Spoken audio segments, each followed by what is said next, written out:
Sportsbit is powered by BetOnline, driving the opening odds market since 2001. Visit sportsbookreview.com to learn more about BetOnline and its A+ rated platform in the link below.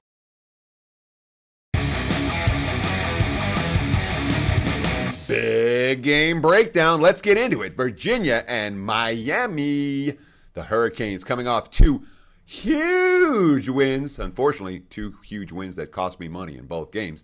Nonetheless, Miami minus 19 at home against Virginia. Total 50.5. And look at the markets on Miami now. They're steaming upwards. This game opened 17, now sitting at 19. And there's no need for style points for Miami right now. Guess what? The Canes win out. They're in the playoff. So this is not a team that needs to run up scores. It's not a situation where Miami needs to worry about impressing pollsters. They're there. Now, we've seen, certainly last week's game at night, that's as loud as I've heard a Miami crowd in years. This game's going to be at 12 noon. You're not going to see the crowd lubed up in quite the same way. I wouldn't be surprised if it's flat.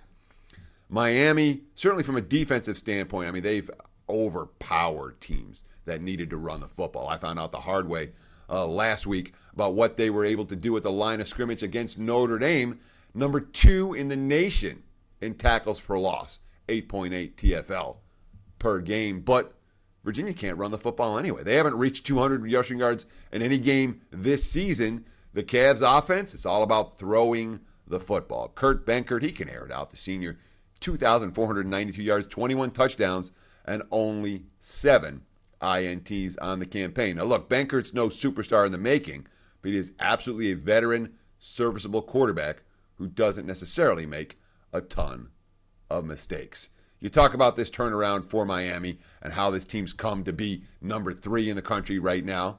Mark Richt said he saw seeds for the turnaround when they lost 4 straight last year. Quote, "That might have been the turning point of this tenure so far.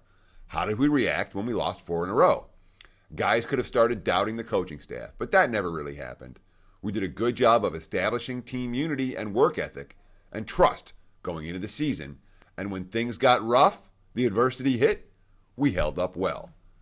Now, there is a concern here. It's their 9th straight game without a bye, and they have another short week ahead. You know, they got Pittsburgh next Friday. It's going to end up being 11 games in 11 weeks when they play Clemson for the ACC title.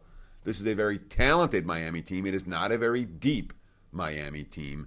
And they're facing an offense that can legitimately pass the football when they're behind. The back door wide open in this contest for the Hurricanes. The spot reeks of a flat spot. My only concern here is the Virginia turnover situation. And, of course, the turnover chain for Miami, which is now a huge national story. Virginia only had 4 turnovers in their first 6 games. They went 5-1 to open the season.